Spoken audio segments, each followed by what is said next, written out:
We've really had a business theme today, haven't we, sir? Really busy, but yeah, the good Business. people out there with good Yeah, information. yeah, some great information. So our guest today is Gordon Stein, and he's going to teach us how to build wealth, and but also cook as well. I'm going to be interesting and intrigued by it. But go ahead, Frank, with your first question for Gordon, Yeah, and play and music like Paul likes. But go ahead. Great. good. I'm a drummer myself, so yeah, I have one set up right here. Anyway, tell us a little bit about your background. Yeah, I was an executive in the high tech industry, companies like Apple and Dell for a lot of years, and always interested in personal finance. And so many of my staff members would say, "Hey, how do you build wealth? How do you get money?" So people really struggle with their finances, getting to a place of financial wellness. And I was going down that road, in the high tech industry. And then I made this discovery. It sounds crazy, how to get car washes for free. And that started this whole thing, saving $25 a month.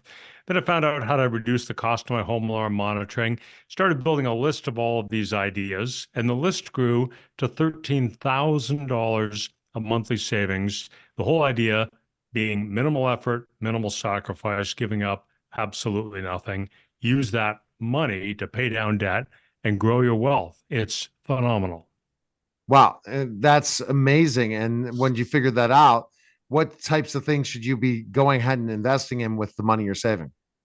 Well, that's another whole question. So, first of all, people have a lot of debt. That's usually a big priority. About 60% of Americans currently carrying credit card debt all the time at 25, 29%. That's a five-alarm blaze. That's a no-brainer. Got to get rid of that debt. After that, then you want to be investing. And I think the smart thing for most people is to work with a wealth advisor to really build and grow that wealth responsibly. Okay, good, Frank. Yeah, but don't you find that people don't start thinking about their future, what kind of money they're going to have? Sometimes as late as in their 40s, late 30s and 40s. How can they catch up? Well, it's easily done.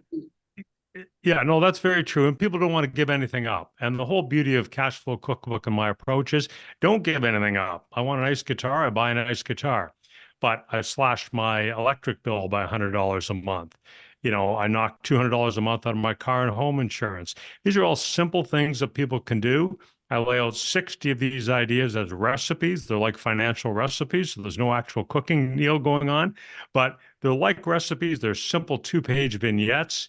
Here's the steps. Here's exactly the moves to make. And most people can free up $1,000 to $2,000 a month, giving up absolutely nothing. Wow, Now, and just seeing good.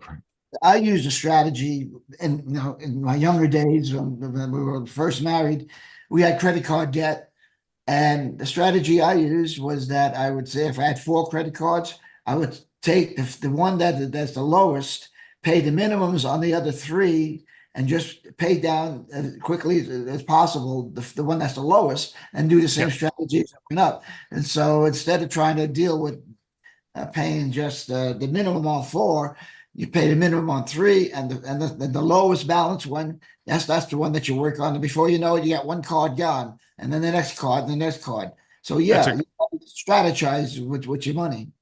Yeah, it's a great idea. But if you can add another $1,000 or $2,000 a month to the strategy you just talked about, Frank, wow, that debt gets paid down in a big hurry.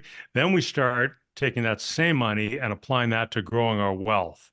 Working with a How wealth do you how, advisor. what do you kind of look at for wealth growth? What are your In terms of investing, yeah? Mhm. well, it's really difficult to beat the S&P 500 over time. So this is just a basket of the stock market in a nutshell. Lots of ways to do that with low cost exchange traded funds. And if you look back over history through wars, through 9/11, through all presidential elections, the whole bit, the S&P 500 has grown about 9% a year. So there's no need to get fancy. That's a great place to start. Things like Vanguard, VTI, or VOO, those are simple exchange traded funds. It's Warren Buffett's methodology. As you start to get more sophisticated, you got to think about taxes, you've got more wealth. Then I think it's really important to be working with a wealth advisor, once you get beyond, say, a couple $100,000. I remember talking to a broker when I was young, in my late 30s and early 40s. And I said, which fund should I get into, and which grows faster? He said, look, I want you to go put your money in a no load mutual fund and hold those stocks until you get a long gray beard. That's exactly it. Yeah. That's it. Really difficult to beat the market. Probably Yeah. 70, 80% of mutual funds do not beat the market. So, a low cost exchange traded fund is kind of the great place to start, because a wealth advisor probably won't work with you when you have $50,000. So I would build it up to that point. Then when you get up to, say, $250,000, then, get some help and get it professionally managed. Right. And how do you like basically you do some coaching as well as a wealth advisor? Work with Yeah, people? I typically, most of my work, Neil, is speaking to the clients of wealth advisors. So wealth advisors hire me to work with their clients, get them freeing up more cash flow, because there's a role for the client to play. Often the client's saying to the advisor, "What did you get me?" My friend's wealth advisor got him 7.8%. What'd you get me? Well, let's change that equation. Let's get the client freeing up more cash flow. That's his or her job, and the wealth advisor investing it. But for the average person, you follow the plan set out in Cash Flow Cookbook. You bring up $1,000, $2,000 a month. You give up nothing, and your wealth is really starting to accelerate. Happy And to give you some examples if you want. yeah, give me some examples. I'm ready. Oh, sure. I mean, so many simple ones to start off. I mean, I made a few simple changes to my house, bit of weather stripping, some setback thermostats, knocked $100 a month out of my electric bill. And once you make those changes, I'm enjoying those savings every month forever. Some obvious ones: reshopping cell phone plans, home insurance, car insurance, life insurance.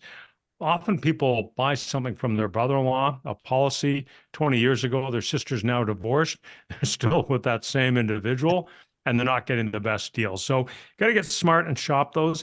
Other things you can do, getting a little bit more inventive. A lot of people paying $200, $300 a month to their cable TV provider. A high def antenna costs about $100. And now you can get a channel guide with those.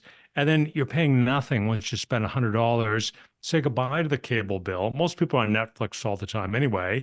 But a high def antenna, now you're watching NFL games and a lot of things that you want to see. There's a super easy one: $200 a month. You see people with storage lockers, and people have these storage lockers for 10, 20 years. Usually the value of what's in the locker is equal to Nothing. 2 or 3 months of rent. So they're pissing away hundreds of dollars a month for years. So just with what we went through very quickly there, that's about $1,000 of savings.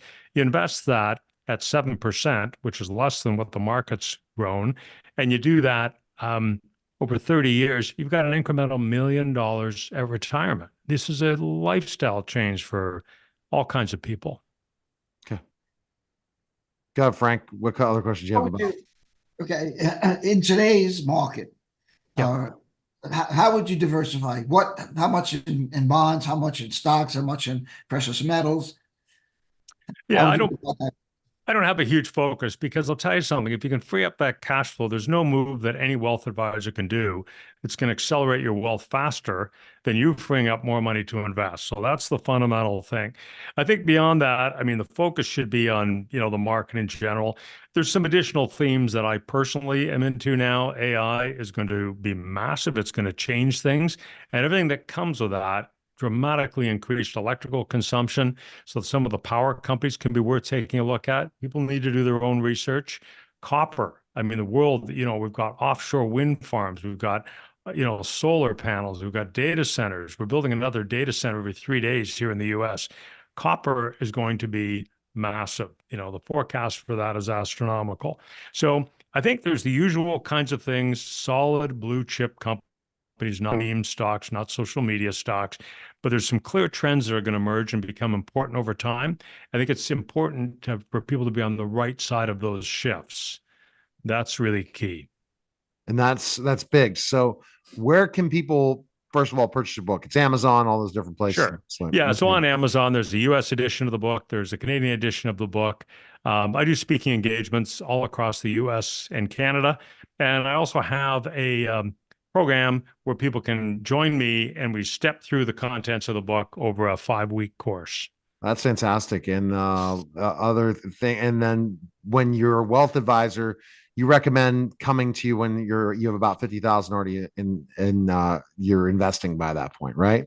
Yeah, most wealth advisors don't want to work with somebody who's got $50,000. Not really worth their time. There's probably no need at that stage. I would work on exchange traded funds, the broad US market over time, build your wealth in the way that we're talking about, Neil. And then once you get to maybe $250,000, then it might be worth talking to a wealth advisor. That's a wealth advisor. Okay.